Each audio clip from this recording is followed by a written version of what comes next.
And tell me again why we're here.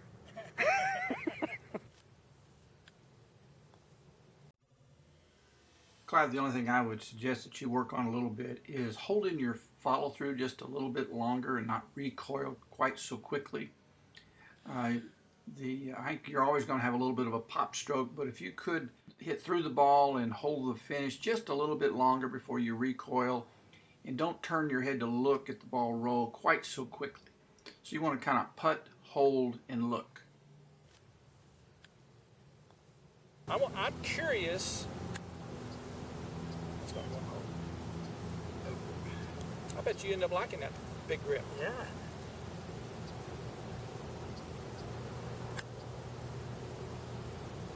Ought to go on in.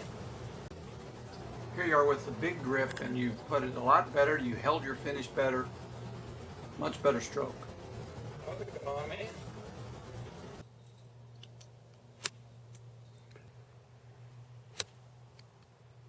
That's a good ball. Are you hitting them pretty solid? And you say that's the 6-iron you said? It's the 6-iron. Okay. So we're not changing the mechanics. We're changing the internal tension, and you're just consciously becoming very aware of your grip pressure and soft forearms right now. It's a lazy swing.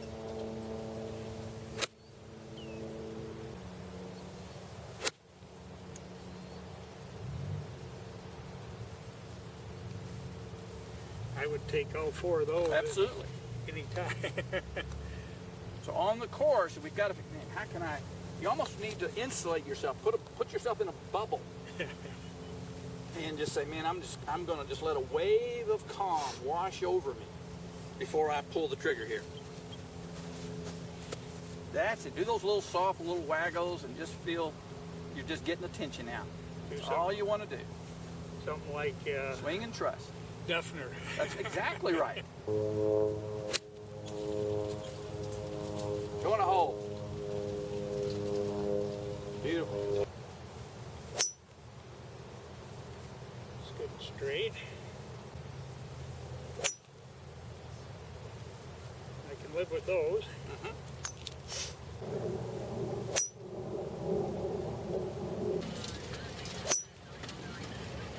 All right, now let's see the 5-wood a little bit.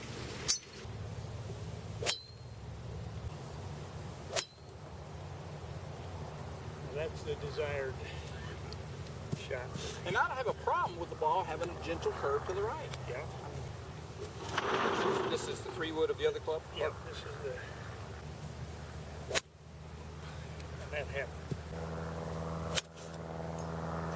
All right, now, I'm a scientist as far as golf is concerned, more than anything else. And so I can have theories and speculation, but ultimately I have to make decisions based on evidence. You have a core swing. Everybody has this core swing. And we try to repeat our core swing with every shot. But what we get is a variation of our core swing. And we might have 5 or 6 different variations. You probably could hit a million shots trying to duplicate your best core swing, and it'd be like snowflakes. No two would ever be the same. Yeah. So every time you swing at a golf ball, it's like playing Wheel of Fortune. And what's going to come out of this next swing? Is it going to be the one I want, or is it going to be one of these others that's come out? Right. And you spin the wheel, and okay, wasn't great. Oh, awful. I stopped it. Great shot. All right. So here's your Wheel of Fortune. Let's say a 1 is a bad thing. A 2 is okay, and a 3 is great. If I told you to get the right, hit it off the net, you're not going to have any 3s. Yeah, right. You won't have very many 2s. Yeah, right. You're going to have a bunch of 1s. If I give you a 3-wood, you're going to have some 3s and some 2s and a lot of 1s. I saw a lot of 1s with the 3-wood. 5-wood, in my opinion, based on observation, which is what scientists do, is they'll observe. But I'm gonna have an open mind here. I just want to observe. My belief was, before you even hit your first ball today, I don't carry a 3-wood. I carry a 5-wood. My Wheel of Fortune 3-wood is awful. Sure, I can occasionally hit this great 3-wood, but I'm playing percentage golf. I don't know what swing's coming out of the next one. Because for every great 3-wood I hit, I've got to live with the duffer ones. Because I have a lot of those with a 3-wood. They're the same on a golf course. And I would much rather have, if you hit 10 3-woods and 10 5-woods, and you added up the total distance of all 10, and what's the total at the end of the 10 columns, the 5-wood for you will always beat your 3-wood. You'll have a higher yardage total with the 5-wood than you will a 3-wood. Now, is it possible that your single longest drive will be in the 3-wood column? It's possible. But so will your shortest.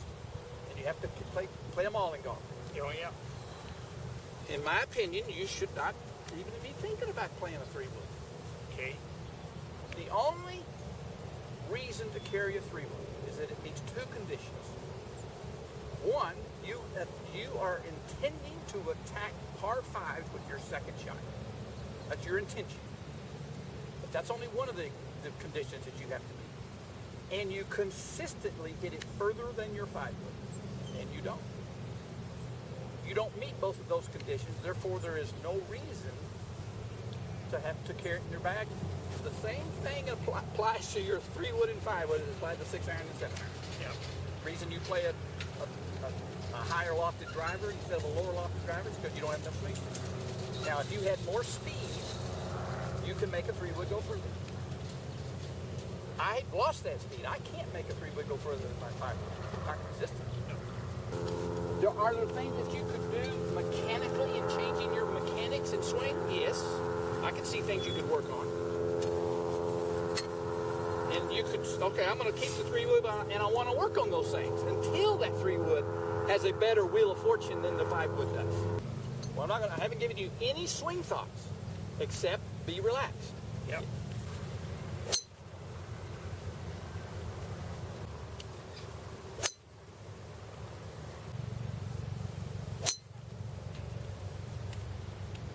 That's as good as anything I Okay. think Those are good. Now, so because it's teed up, it allows us to have a better wheel, variation wheel. There's going to be a lot fewer bad shots on that wheel with a driver because it's teed up. You're not going to, you can be a fractional off with your alignment. But because it's sitting up, you're not going to bang the ground or go, you just got more room for error with the driver. With the driver, when you're 380 yards away, I want you to hit it as far as you can, reasonably consistent. There's 2 ways to have the ball go further after swinging the driver. I can have 2 guys, both with 85-mile-an-hour club hits, and there'll be a 20-yard difference in their distance. Yeah. You know they swung the same speed. And the one guy who was 20 yards shorter may want to think, gosh, I've got to try to do something to increase more club head speed. I've got to make some mechanical changes to increase more club head speed. He says, no, there's 20 yards inside of you. If you just make these other changes, it has nothing to do with club head speed. You don't, the ball's not coming off the face of the club with optimal geometry. It's going 4,500 RPMs, it's losing distance. None of these apply to you. I think your greatest source of increasing distance with the driver comes from increasing club head speed. And you're not doing everything you could do to create more speed. So obviously I want you to hit up on the ball because if you're hitting down on the drive, you're going to lose distance. It's just no question about it. You're going to have too much speed backswing. And you won't get the optimal launch angle. So you want to hit up on the ball. But I also want you to have a lot more speed. I want to investigate your ability to hinge more. Okay. So why don't you just get your driver and take it back here. Let me see, what is the maximum, so your range of motion in your hands. You need to increase your range of motion in some part of your swing. I think it'll be much harder for you to try to increase your range of motion in your shoulders. Right? We're just holding stiff. Yeah, exactly. Sorry. But I think there is some opportunities to increase range of motion in your wrist. Yeah, there is, yeah. I'm asking you to to be much more pliable in your hand and in your fingers if you're just hammering something. So let me see you just take it back here as if you're hammering the ground right there. Now can you point that butt in? See, right now your butt in the handle's right here. Yeah. Can you take it to its level? You didn't really turn more. You just kind of folded your arm a little bit more. So how quickly can you point? See, right now my butt in the handle is pointing right here at me. Right now it's pointing at the golf ball. Yeah. My hands are waist high. So how quickly can I cock my wrist and point that club there? So what I'm seeing from you, and your hands get waist high, you haven't really done anything. I haven't. So I want you to just practice a quick rehinge, an early hinge of the wrist. How fast can you turn? See, my right elbow's right here. It's not up here. Yeah. It's right here, but I've got the butt in the handle pointed right there. So I need to see what you're, there you go. That's what I want to see more of. I want that wrist to do their part very early on in the swing. I don't want you to delay and wait on that. No, I'm gonna do that last. No, do it. I want you to start doing that first. Okay. Okay. Now you may, and I don't know. This is a theory of mine that I'm gonna have you test, and we're not gonna test this in one ball. It's not one swing. Good. I can live with that. I had a little. If it is a positive change, it'll have a different sound. And that was close. I had a little pop to it. Yeah, it felt soft. So, now your subconscious mind has to learn to sequence this into the rest of the movements, and it's not going to learn it in one swing. Right. So your conscious mind has a job, a task. It has a quick wrist, quick early hand. And the subconscious mind will try to figure out how to make it work, how to blend it with the rest. Good.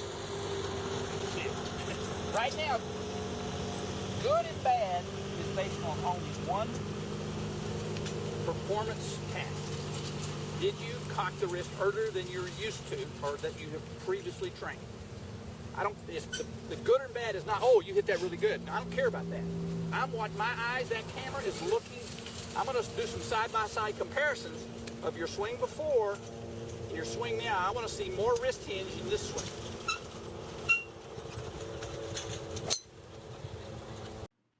Clyde, on the left here is your swing before we worked on wrist hinge. And take it back. I'm going to stop the backswing when your left hand gets right in front of your thigh, right there. I'm going to do the same thing on this swing. So you can see that your shaft has traveled a lot further here than here, which is an indication that on the right you're hinging your wrist a little bit quicker. I'm now going to take it back until that shaft is parallel to the ground. And you can see on the right, you reach parallel much quicker because your hands are still in front of your right leg. So you're activating your wrist hinge much quicker on the right, which is going to allow you to have a much more of a wrist hinge at the top of your swing. So you're going to load more power in your hand so that you have more power to unload into the golf ball. So I'm going to take it back here. Right there is this is how far you have hinged your wrist.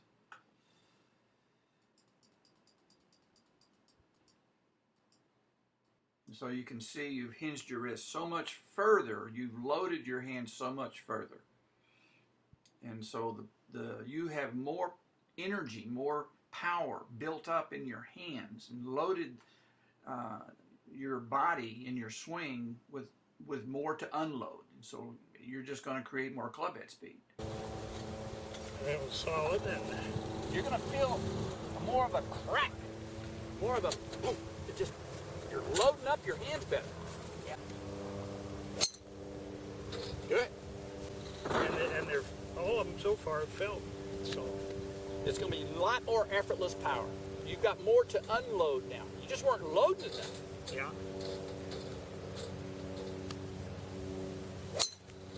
Oh, that was good. Very good. So early wrist rest is the only piece you need to work on for a while. That time I got a little more body into it. That's too. right. That's right. The subconscious mind is starting to say, I accept this. Let's do the whole thing now. Good. Good. Now, you will see, if you watch, I don't know if you watch any of the LPGA sometimes on TV. Yeah. Susan Patterson. She has a pre-shot routine with every club. Yeah. She gets in here and Yeah. she does that. She does a little rehearsal, and it's a super early wrist. So I think you need to have a little physical, sensory reminder, not just a mental one. So I want you to kind of feel that. Do a little waggle with the early rehinge, and then set up and go. Yep. Then you just kind of trust yourself after that.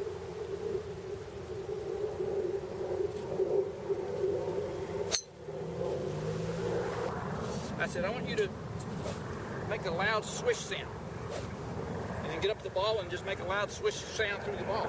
So let me just, if you're swatting the bee down there, and make sure that you're loving that wrist, and you're not hitting, you're swishing. Okay. Good. Break that up next tee. Just swat it.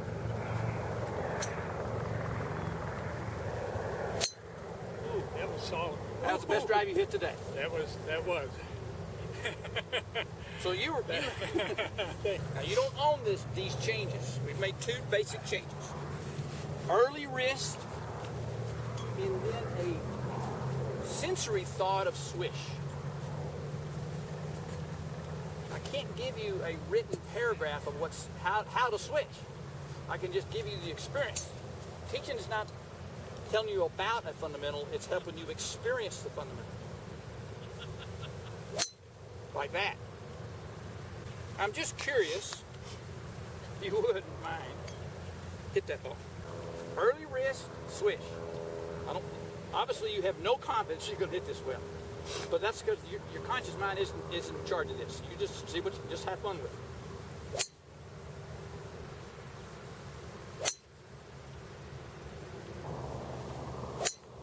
I tell you, you don't miss it. They're all solid. It was solid. Yeah. So that is a club you could choose that would go, on some strikes, would go further than the 5 would. Those are just going to run like crazy.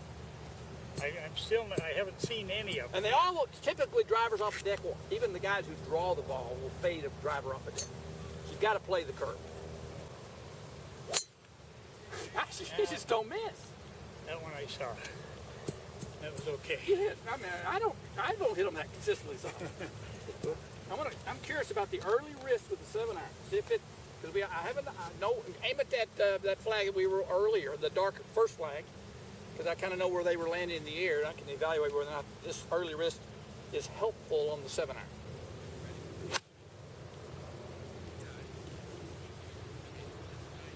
About the same.